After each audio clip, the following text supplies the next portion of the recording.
The world population is now 8 billion people, which is a precipitous climb from 1950. In just those 70 years, we went from 2 billion people to 8 billion people, the graph of which is a scary sight. How can Earth sustain such a population, especially given that it extracts resources at an unsustainable rate? If we continue to grow at this seemingly dangerous pace, could the consequences be world-ending?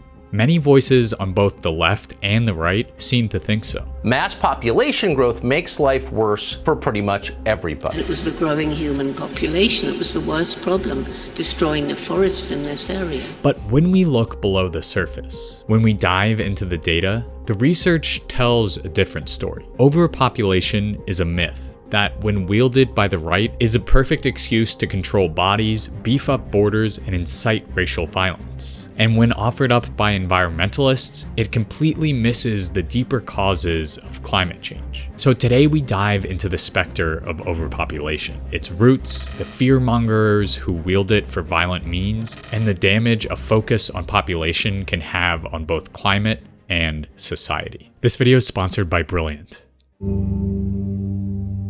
In 1798, economist and cleric for the Church of England, Thomas Malthus, was afraid. He saw the rapidly growing population around him and feared that there would not be enough food and production to support such a rise. So he wrote a book, an essay on the principles of population that argued that human population was growing at a rate far faster than food production, which would inevitably lead to societal collapse. The solution to this catastrophe, Malthus argued, was to force the poor to have less kids and to let them die more. In short, Malthus wanted an end to any welfare like England's poor laws because he believed that the poor had a lack of moral restraint, which was leading to out-of-control birth rates. Malthus even went so far as to argue that towns should court the return of the plague amongst the poor by making the streets narrower, crowd more people into houses, and encourage settlements in all marshy and unwholesome situations. He, of course, was wrong. The poor not only weren't straining the food system, but the world's population skyrocketed throughout the 19th and 20th century, and its resource production kept pace. We managed to prevent collapse. But Malthus had planted a seed, one that reared its head throughout the next 2 centuries. It accompanied Theodore Roosevelt and Gifford Pinchot as they violently coerced indigenous populations out of their homelands in the name of conservation. It intertwined with the eugenics programs of fascist regimes of the Nazis and Mussolini, and it most prominently surged into the mainstream again in 1968 when biologist Paul Ehrlich published his book, The Population Bomb. In it, Ehrlich echoes many of the same arguments of Malthus, but this time upgraded for a modern world. He drew on the work of a growing movement of neo-Malthusian writers like Fairfield Osborn and William Vogt by arguing that an overpopulation catastrophe was imminent, and he drives home that message by beginning the book with a story of his drive through the streets of Delhi.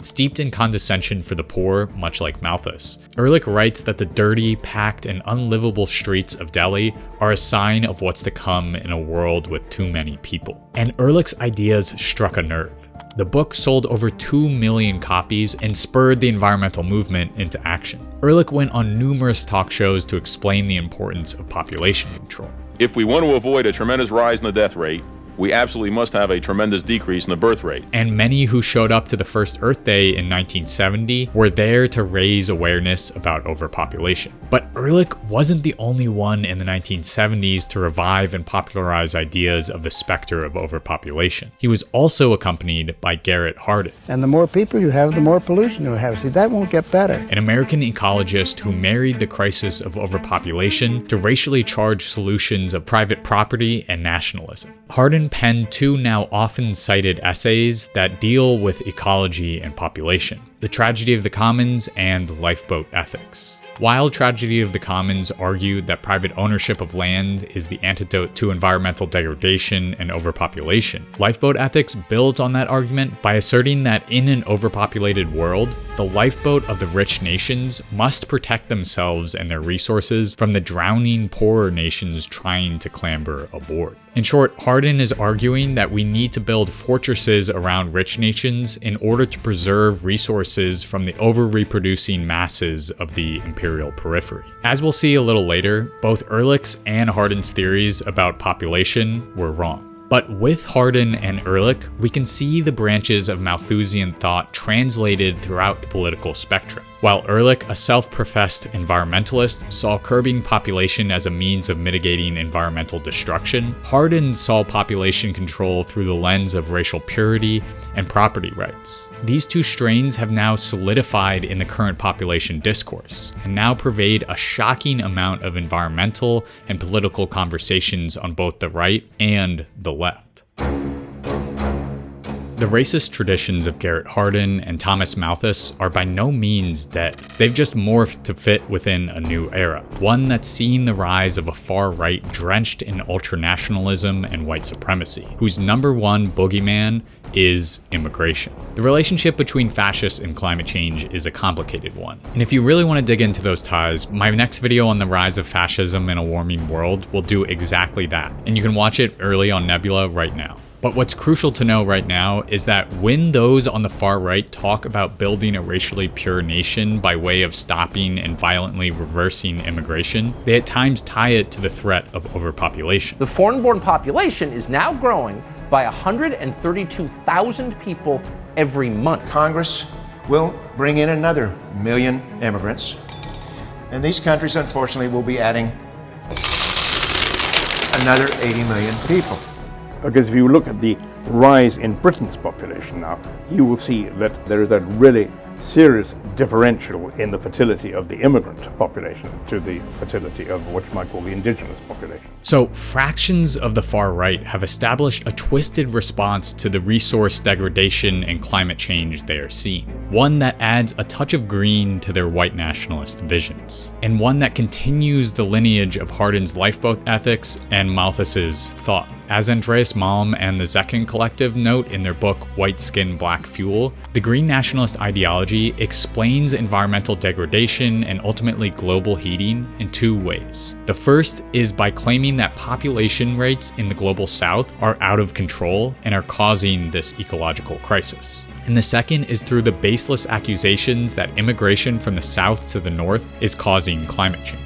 So, in the view of some fractions of the far right, overpopulation is intimately tied with threats to national and ecological purity, which is why a prominent member of Germany's far-right party, Björn Höcke, gets a round of applause when he connects Africa's population growth to European border security. Die Länder Afrikas, sie brauchen die deutsche Grenze. Die Länder Afrikas, sie brauchen die europäische Grenze, zu einer ökologisch nachhaltigen Bevölkerungspolitik zu finden. Splinters of the German far-right, the Finnish far-right, and the American far-right, among others, are voicing concerns about overpopulation of the racialized outsider, the immigrant. And this public coloring of overpopulation as not just a problem experienced by all, but one specifically caused by non-white countries outside the imperial core hasn't gone unnoticed. These characterizations have consequences. The Christchurch shooter, the El Paso shooter, and most recently the Buffalo shooter, all killed in the name of population control and environmental protection. The Christchurch shooter, who gunned down 51 people in a New Zealand mosque, begins his manifesto with the repetition of, "It's the birth rates, it's the birth rates, it's the birth rates," and then goes on to claim that the invaders are the ones overpopulating the world. Kill the invaders, kill the overpopulation, and by doing so, save the environment. Inspired by this violent tirade, the El Paso shooter's manifesto argued a couple months later that immigration and overpopulation are causing environmental destruction. The manifesto warned of a Hispanic invasion and claims that if we get rid of enough people, our way of life can be more sustainable. And finally, the Buffalo shooter, a self-proclaimed eco-fascist who killed 10 people and wounded 3 others in a predominantly black grocery store, continued this violent racist reasoning in his 2022 manifesto, claiming that immigrants and communities of color caused environmental issues such as air pollution, plastic waste, and climate change.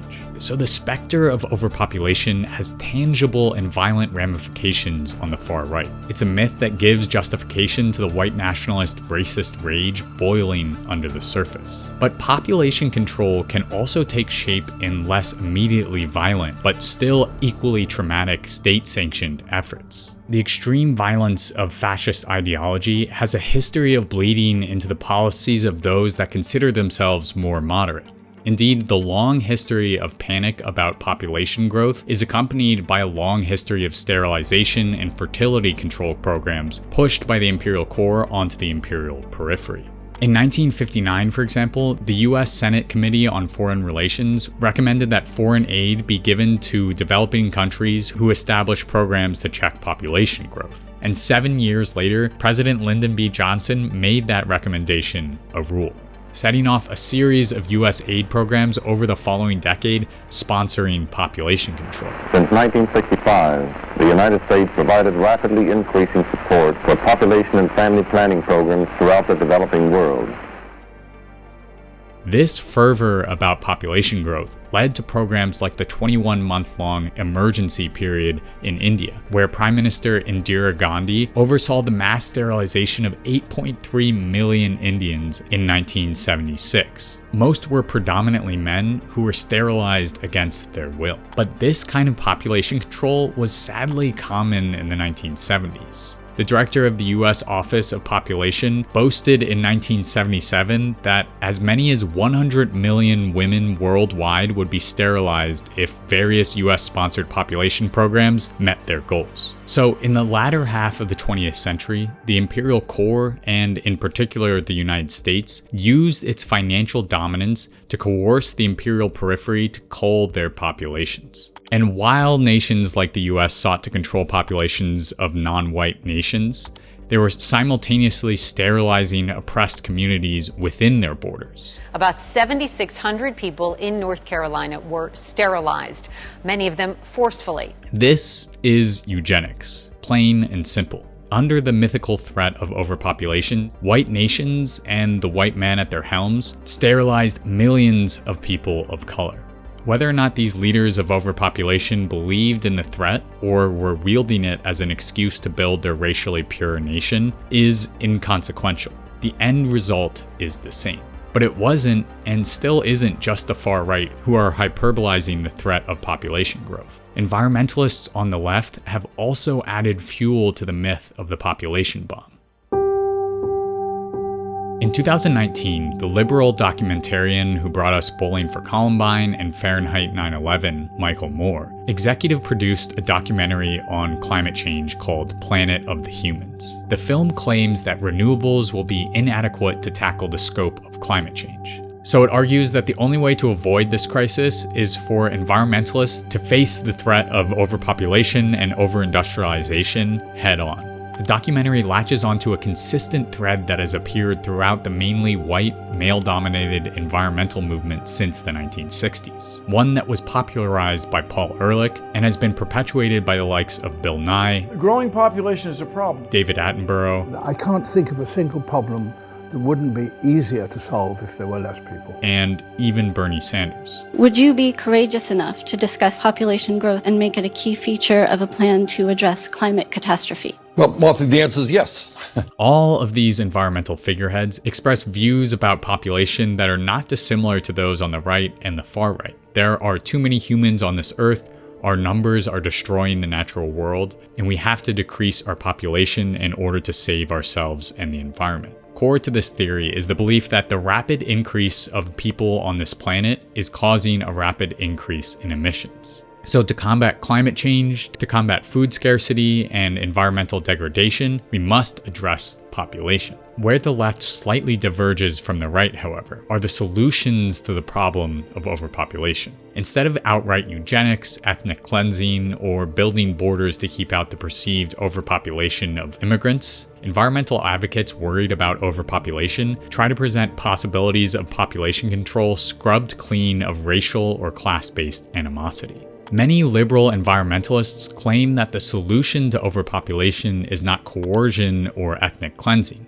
it's education and access to family planning. What we do between now and 2050 with education, with economic growth, with health and nutrition, that'll really set the course for moderating the population growth between 2050 and 2100. Bill Gates is at the forefront of this drive to curb population growth in the imperial periphery through education and family planning, a quest that tries to paint population control as a choice. Now, I want to be clear here. Expanding access to family planning is essential, but when approached through the lens of overpopulation, the definition of family planning narrows significantly. It no longer becomes about enabling women and their partners to choose the family they want to have. Instead, it becomes about limiting family size. As Professor of History Matthew Connolly notes in an interview with Al Jazeera, if you believe this idea that family planning is about helping people to have the families that they choose to have, then you ought also to be assisting those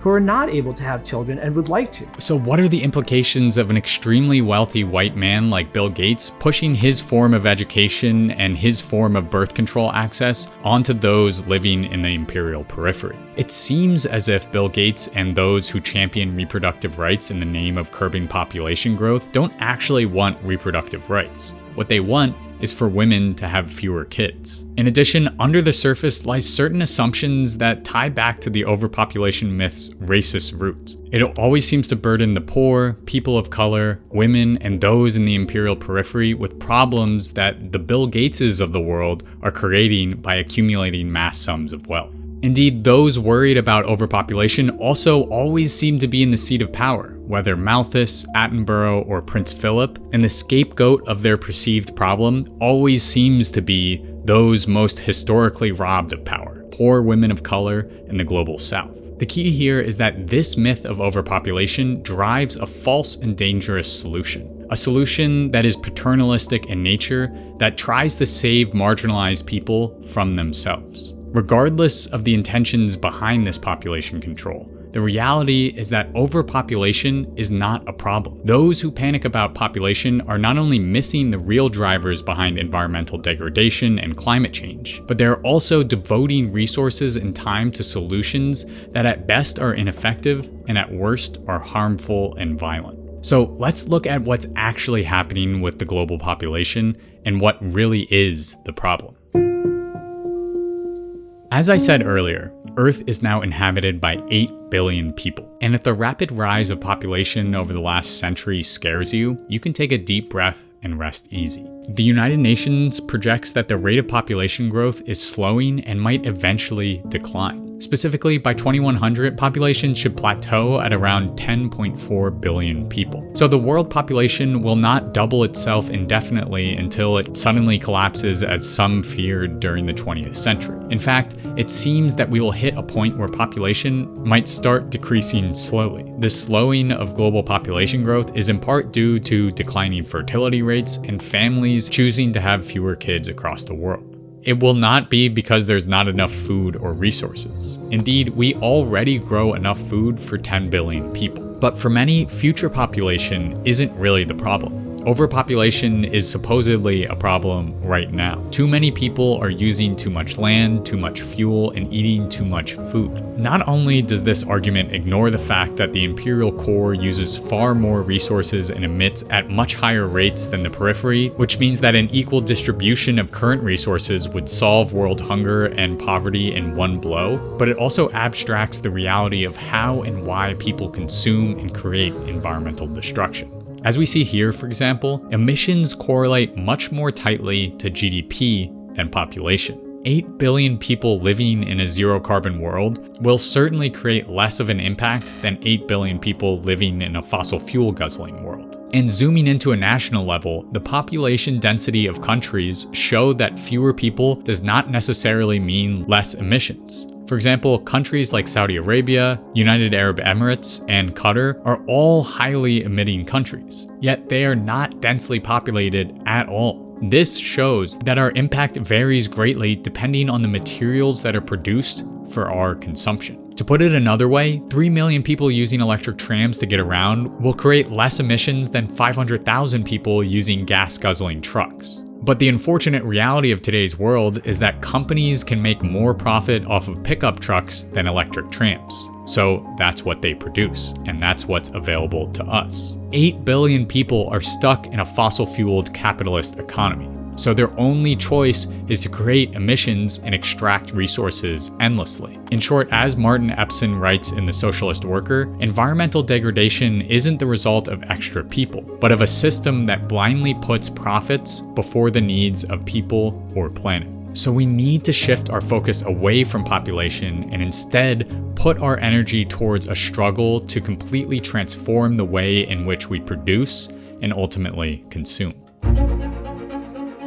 Climate change is fundamentally a problem of fossil fuel production. Production that is driven by a capitalist system that rewards the destructive acts of extraction, ecological destruction, and worker exploitation. To put it simply, fossil-fueled capitalism is to blame for climate change, not an oversized population. So that being the case, there are 3 things that need to happen in order to reverse climate change and alleviate the suffering of billions. The first is to abolish fossil fuels. Clearly, this can't happen overnight.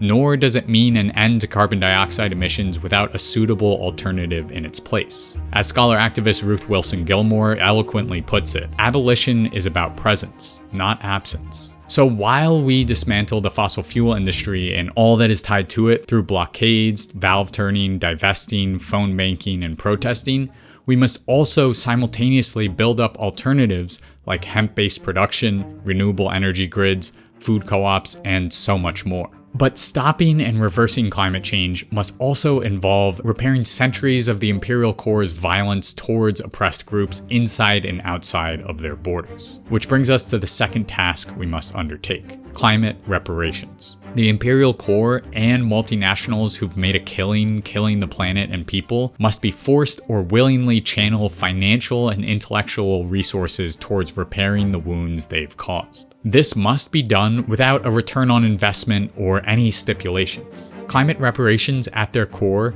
are a massive transfer of wealth that seek to balance out inequalities that some think are caused by overpopulation, but are really the product of centuries of plunder and dispossession perpetrated by the imperial core. But in our current racist capitalist system, achieving fossil fuel abolition and climate reparations will be an uphill battle, which is why we need to be working towards the third task at the same time we build power for the other 2. A socialist revolution. A true reversal of climate change would need to end fossil capitalism as we know it. It's not enough to tax carbon just a little bit. The science is clear. The fossil fuel industry needs to end, and the most long-lasting and most just way to do that is to enable full worker control over our production that steers our factories and material goods onto a zero-carbon path. I'll talk about why we need this socialist alternative in next month's video. It's all about the far right's complicated relationship to fossil fuels and climate change, and you can watch it right now on Nebula. In the meantime, we need mathematicians, scientists, coders, and logical thinkers to help chart that zero carbon path, which is why I've always loved Brilliant. Brilliant is a website and app that uses interactivity to build the next generation of problem solvers. If you're like me, math and science maybe aren't your strong suit, but Brilliant manages to make difficult to understand concepts like quantum mechanics actually fun to learn. Their courses are laid out like a story and broken down into awesome visual pieces and interactive puzzles so that you can tackle them a little bit at a time. Like Brilliant's wonderful course on scientific thinking. Understanding the foundations of the scientific method is crucial to everything from physics to building strong arguments to actually understanding why overpopulation is a myth. And Brilliant has made grasping these crucial concepts intuitive and fun. This little interactive pressure puzzle displays the importance of experimentation and drawing conclusions. By changing the height of the spout, we can begin to understand that gravity is a driving force in water pressure. This type of interactivity is peppered all throughout Brilliant's courses, and there's something for everyone. Whether you want to brush up on the basics of algebra, learn programming, or learn about cutting-edge topics like neural networks. So to get started for free, visit brilliant.org/OCC or click the link in the description, and the first 200 of you will get 20% off Brilliant's annual premium subscription. Thanks for making it all the way to this end of the video. I've put a video I think you might enjoy on the screen right now, so feel free to click it and keep on enjoying some OCC videos. Otherwise, I'll see you in a month.